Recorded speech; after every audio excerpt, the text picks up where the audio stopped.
مساء الفل على حبايب المتابعين، وكل سنه وانتم طيبين وعيد اضحى سعيد عليكم. انا عارف انك دلوقتي غالبا مأنتخ كابسها صينيه فته ولحمه ضاني محترمه ومظبط التكييف وبتعمل سكرول على الموبايل ومش قادر تتحرك. بس بما اننا خلاص في ثالث ايام العيد وخناقه اللحمه خلصت، فخناقه المصايف والسفر هي اللي بدات. كله دلوقتي بيجهز الشنط وعينه على طريق الساحل او السخنه او الغردقه ومطروح. وعشان المشوار الطويل ده في عز حر الصيف مليان مفاجآت، سفريه العيد والمصايف دي محتاجه عربيه بمواصفات خاصه.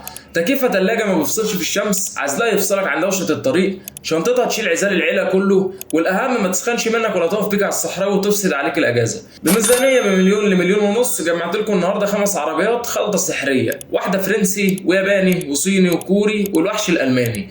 كل عربيه فيهم فيها ميزه قاتله للسفر. جهز كوبايه الشاي التقيله بتاعتك علشان تهضم، ويلا بينا نعرف مين برنس الطرق السريعه دي، وانزل معايا باللايك المتين ويلا بينا نبدا الفيديو. السلام عليكم ورحمه الله وبركاته، ازيكم عاملين ايه؟ يا رب تكونوا دايما بخير وباحسن حال. انا عمرو مجدي، والنهارده ال5 عربيات بتوع الفيديو انا منقيهم على الفرازه ومش جاي ارص لكم مواصفات وخلاص. انا حاطط نفسي مكانك وانت طالع سفريه المصيف وعايز عربيه تريحك. يعني لازم تكون واسعه وعفشتها وقعده كراسيها مريحه لظهرك، تكييفها ثلاجه ما بيفصلش في الشمس، وشنطتها كبيره، ويا سلام لو كهرباء عشان لو بعت ابنك الصغير يجيب لك حاجه من ورا بضغطه زرار يخلص الحوار. وطبعا محتاج مثبت سرعه يريح رجلك، واضاءه قويه تفرش لك الصحراوي بالليل، وعزل صوتي يفصلك عن دوشه الهواء والكاوتش، وفي الاخر موتور وفتيس يعتمد عليهم، واهم حاجه استهلاك البنزين حنين علشان التفويله ما تزعلكش. فبما اننا مصفين السوق كله عشان نطلع لك بالخلاصه دي، ارزع اللايك المتين واشترك في القناه عشان مفيش فيديو يفوتك.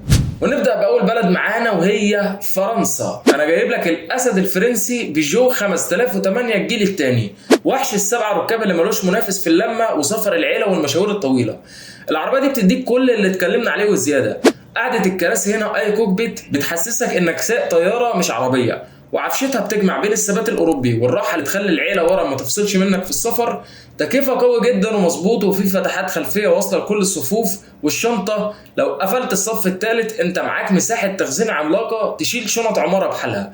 والباب بتاعها كهرباء وبحساس قدم، يعني لو ايدك مليانه حاجات بالليل المصيف حركه برجلك تخلص الحوار. بالليل بقى نظام الاضاءه الفول LED بتاعها بيمسح لك الضلمه على الصحراوي وبيفرش لك الطريق فرش، ومعاك مثبت سرعه يريح رجلك في المسافات المفتوحه، وموتورها ال 1600 تربو مع فتيس ال6 سرعات الاعتمادي، توليفه ما بتسخنش في الصيف، بتديك سحب محترم على الغرز، وفي نفس الوقت استهلاكها للبنزين حنين جدا مقارنه بحجمها الضخم ده. فالخلاصه في ال 5008 ركوبه برستيج واسعه، امان اوروبي على اعلى مستوى، وبتاعه سفر وشقه من الدرجه الاولى. خلصنا بقى الدلع والتكنولوجيا الفرنسي، تعالى بقى للبلد اللي اخترعت حاجه اسمها اعتماديه وتكييف ثلاجه، وهي اليابان. ومعانا ميتسوبيشي اكليبس كروس. صحيح هنا هتنزل من ال7 كراسي بتوع البيجو ل5 كراسي بس، لكن الاكليبس بتقدم لك باقي التجهيزات السفريه الصح. قعدة الكراسي هنا مريحة والعفشة ناشفة سنة، بس بتديك في المقابل ثبات مرعب على السرعات العالية. تكييفها طبعا ياباني اصيل ثلاجة ما بيفهمش يعني ايه حر الصيف. الشنطة واسعة وتشيل عزائك مرتاح، والباب بتاعها في الفئات العالية كهرباء. معاك مثبت سرعة ذكي يريح رجلك تماما في المشاوير الطويلة. الموتور ال 1500 تربو مع فتيس ال CVT بيمشوا العربية دي بطريقة ممتازة، سحبها حاضر على الطريق ومش هتقول لك لا في اي غرزة. واستهلاك البنزين متوسط في رينج 8 لتر لكل 100 كيلو، وده رقم مقبول جدا على حجمها وادائها. بالليل بقى الاضاءه قمر، اضاءه LED اماميه قويه جدا تكشف لك تفاصيل الطريق، وفانوس خلفي واصل بعرض العربيه مميز جدا يخلي اللي وراك شايفك من على بعد كيلو في حالات الطوارئ والشبوره. الخلاصه في الاكليبس هي عربيه ياباني بدم حامي، اعتماديه لابعد حدود، تكييفها ينسيك الصيف وثباتها يطمنك على الطريق. خلصنا بقى الساموراي الياباني، تعالى بقى نقلب الصفحه وندخل على البلد اللي كبست سوق السيارات تكنولوجيا وشاشات وقيمه مقابل سعر، وهي معروفه الصين. في الفئه دي هتلاقي 200 عربيه صيني، بس افضلهم في مشوار السفر ده بالذات هي الهافال H6. العربيه دي وحش وبتديك مساحات ركوب اوسع من البيجو 5008 ومن الاكليبس كمان، والناس ورا هتقعد حاطه رجل على رجل مرتاحه. والجميل هنا انها بتجمع لك بين الثبات المحترم والراحه في نفس الوقت.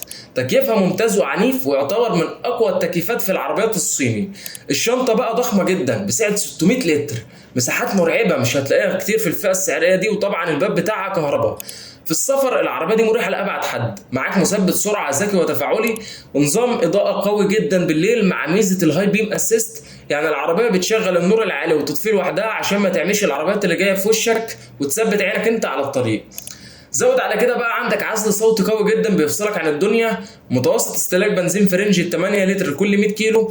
فالهافال اتش 6 من اقوى العربيات الصيني كقيمه مقابل سعر، وغالبا هي متفوقه في الحلقه دي، بس استنى ده اللي هنعرفه لما نشوف الكوري والالماني هيقولوا ايه.